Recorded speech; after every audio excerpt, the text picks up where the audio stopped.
Morning students, आज हम लोग क्रिया के अंतर्गत ही वॉच, जिसे आप लोग इंग्लिश में वॉइस कहते हैं, उसके बारे में अध्ययन करेंगे।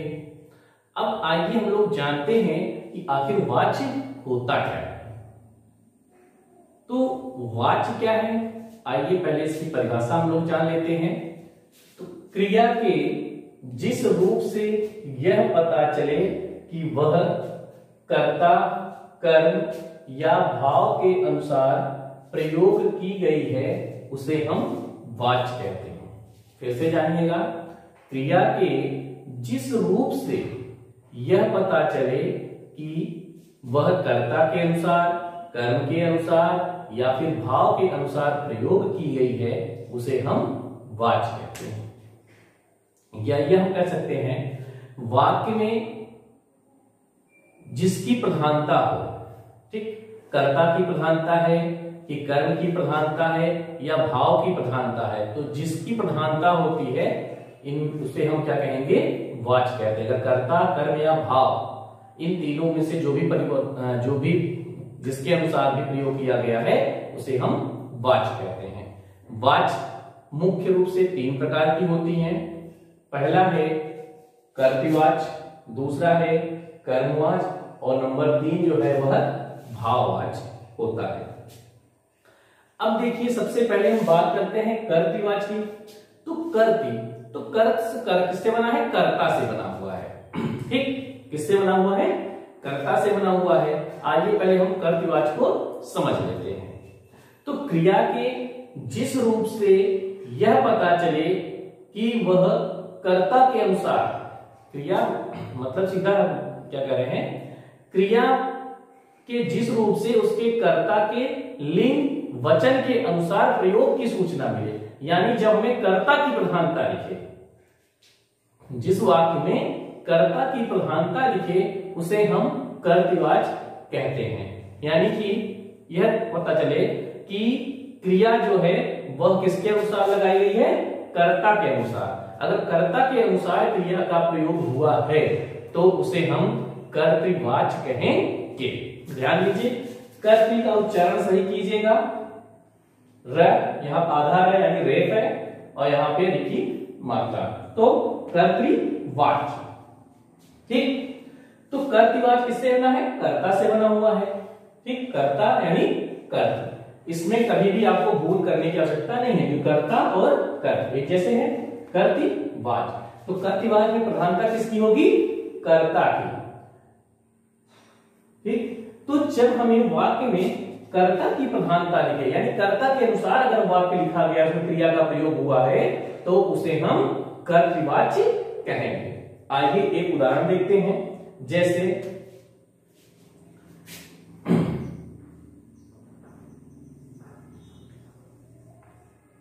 राधा अच्छा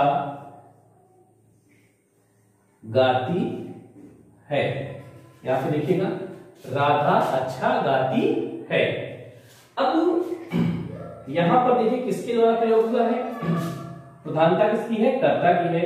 अब यहां पे कर्ता क्या है, राधा, क्रिया गाती।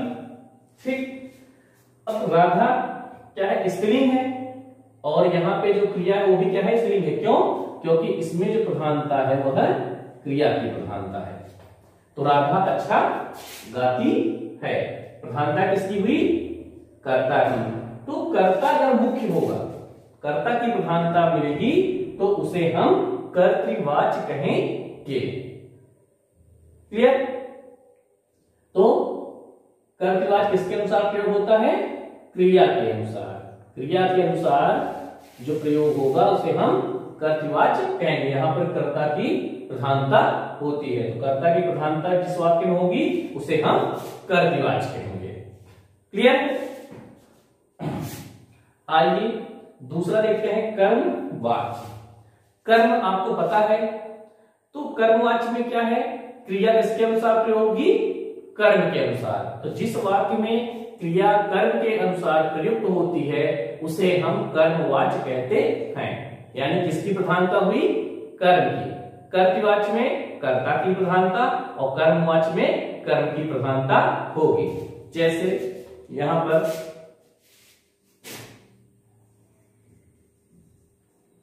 राधा द्वारा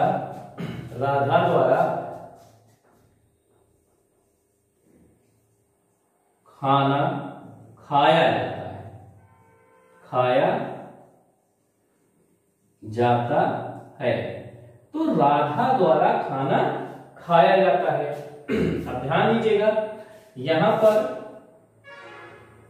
कर्म क्या है? खाना, और खाया जो है क्रिया है। ठीक, खाया जाता है। तो अब जो यहां पर क्रिया किसके अनुसार प्रयोग हुआ? कर्म के अनुसार। कर्म के अनुसार ही क्रिया प्रयोग हुआ। खाना के लिए, खाना के अनुसार जो है यहां पर खाया है, न कि राधा के अनुसार। राधा के साथ होता तो राधा खाना खाती है या फिर खाना खाया जाता है। तो यहां पर जो प्रयोग हुआ है किसके अनुसार बदला गया? कर्म के अनुसार क्रिया का प्रयोग हुआ है, इसलिए यहां पर कर्मवाच्य होगा। क्लियर? अब यहां पे क्या था कि कर्ता के अनुसार क्रिया का प्रयोग हुआ था, इसलिए इसे हम कर्तृवाच्य कहेंगे। यहां पर किसके अनुसार है? कर्म के अनुसार होता है, इसीलिए हम इसको क्या कहेंगे? कर्मवाच्य कहते हैं।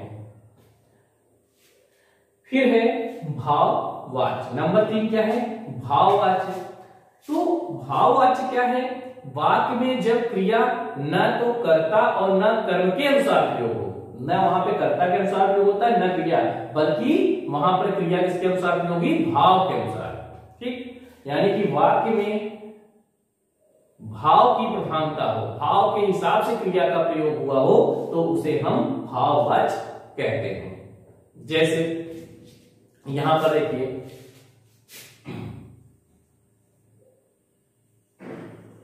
मुझसे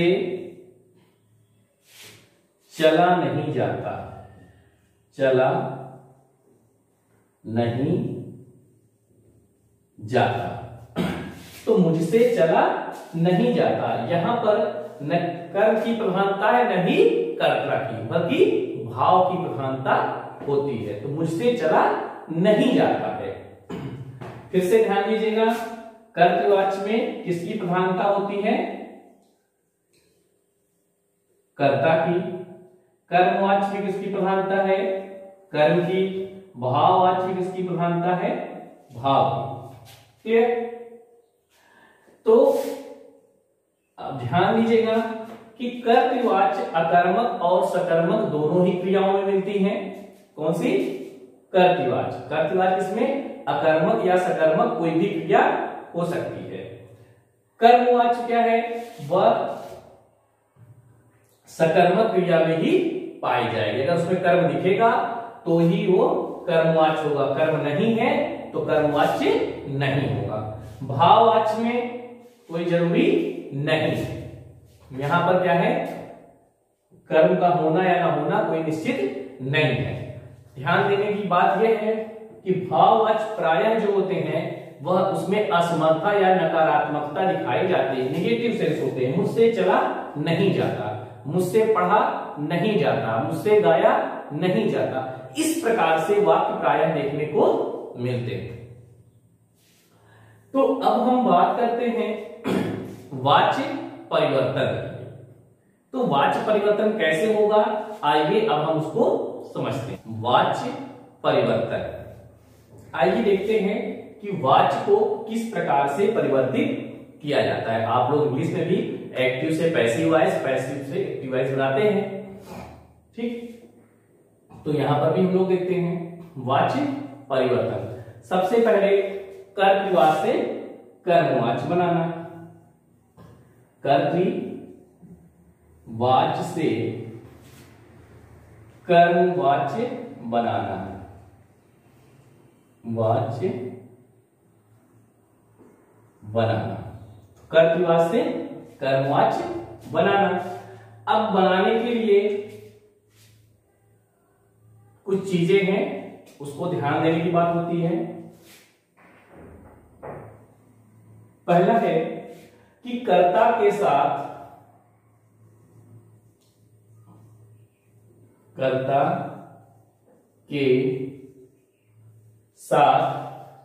से द्वारा या के द्वारा लगाते हैं।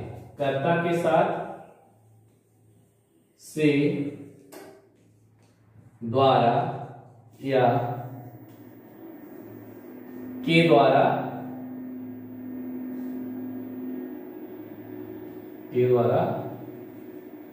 प्रयोग करते हैं, प्रयोग करते हैं। किसका? से द्वारा या के द्वारा कर्ता के साथ हम प्रयोग करें, कब? कर्तृवाच से कर्मच बनाने के लिए। दूसरा नंबर 2 है क्रिया की धातु में आ अथवा या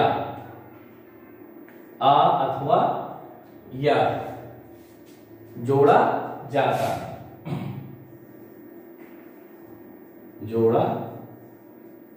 जाता है। क्लियर? अब यहां पे हम लोग उदाहरण है, कर्म के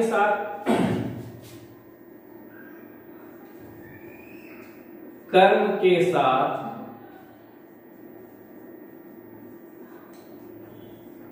कोई परसर्ग हो तो उसे हटा दिया जाता है। कोई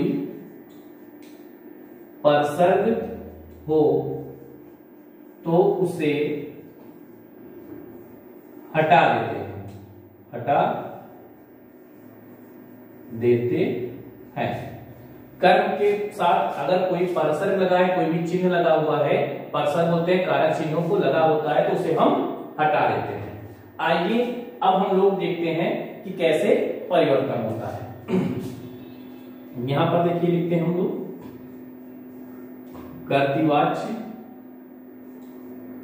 कर्तृवाच्य और इधर जो लिखा है कर्मवाच्य, कर्तृवाच्य और कर्मवाच्य। क्लियर?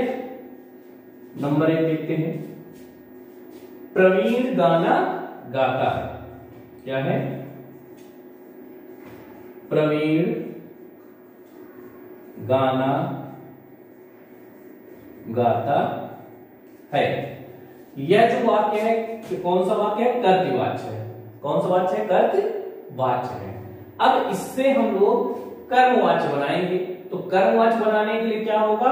हम लोग सबसे पहले से द्वारा या के द्वारा का प्रयोग करते हैं। ठीक, यहां पे द्वारा का प्रयोग होगा। जैसे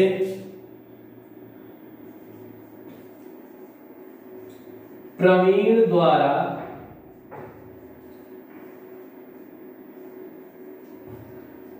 द्वारा गाना गाया जाता है। प्रवीण द्वारा गाना गाया जाता है।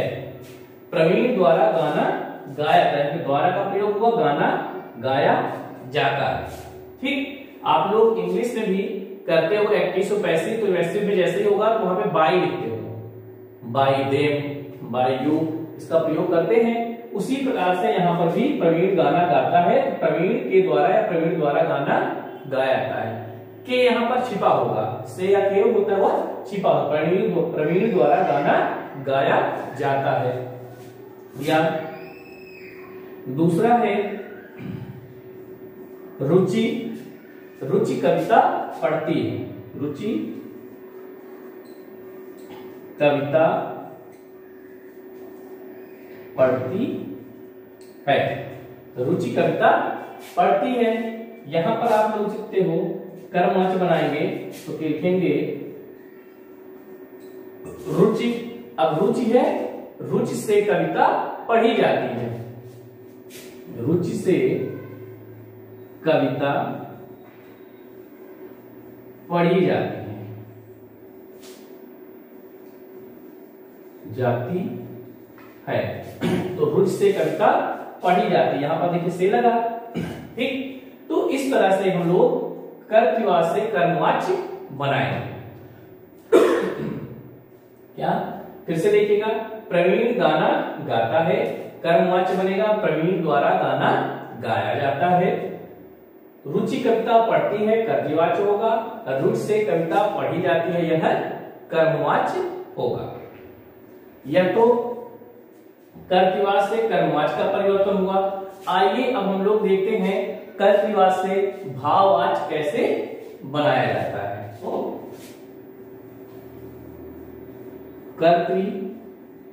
कर्तृवाच्य से भाववाच्य बनाना, भाववाच्य बनाना, इसके भी कुछ नियम शर्तें होती हैं। ठीक, आइए देखते हैं। तो सबसे पहले क्या है, कर्ता के साथ से जोड़ा जाता है। इसमें भी क्या है, कर्ता के साथ से जोड़ा जाता है, जोड़ा जाता है। ठीक, नंबर 2, क्रिया पुल्लिंग अन्य पुरुष एक वचन में रहती है। क्रिया जो है पुल्लिंग और एक वचन में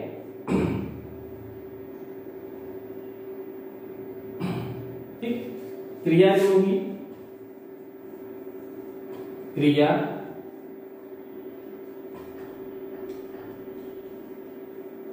पुल्लिंग एक वचन में है, पुल्लिंग और एक वचन, पुल्लिंग एक वचन में होगा। ठीक, क्रिया जो है पुल्लिंग होगा और एक वचन में। ठीक, अब यहां पर देखते हैं हम लोग, लिखते हैं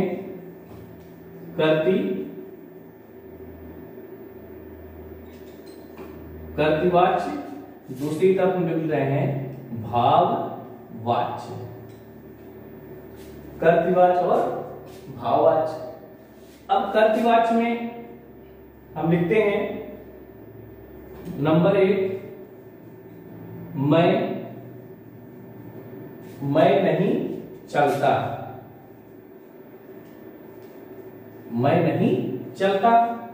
अब भाववाच्य बनाने के लिए क्या करेंगे, मुझसे चला नहीं जाता, मुझसे चला नहीं जाता, मुझसे चला नहीं जाता। क्लियर, मैं नहीं चलता, मुझसे चला नहीं जाता, यहां पर से का प्रयोग हो रहा है, मुझसे चला नहीं जाता। क्रिया जो होगी पुल्लिंग एक वचन में ही होगी। दूसरा देखते हैं क्या है, गीता नहीं सोती, गीता नहीं सोती, गीता नहीं सोती। अब यहां पर क्या लिखेंगे, गीता से सोया नहीं जाता, सोया नहीं जाता, गीता से सोया नहीं जाता। तो यहां पर ध्यान देने की बात है, क्या है, गीता यहां पर देखिए स्त्री थी, लेकिन क्रिया के अनुसार यहां भाववाच्य था, तो वहां पर क्या है, नहीं जाता। ठीक, सोती है लेकिन यहाँ पे सोया नहीं रहता, क्रिया पुल्लिंग और एक वचन में ही प्रयोग होगा। ठीक है, तो प्रायः जो होंगे भाववाच्य प्रायः असमर्था या नकारात्मकता को दर्शाता है। इस प्रकार से आपने देखा कि हम लोग कैसे कर्मवाच्य से कर्तृवाच्य से कर्मवाच्य और कर्तृवाच्य से भाववाच्य परिवर्तन करते हैं। प्यारे बच्चों, आज के लिए हम लोग इतना ही रखेंगे। आपका जो होमवर्क होगा वह यह है कि वाच्य से संबंधित जो भी अभ्यास कार्य है उसको आप लोग अपनी बुक में फिल करोगे। धन्यवाद।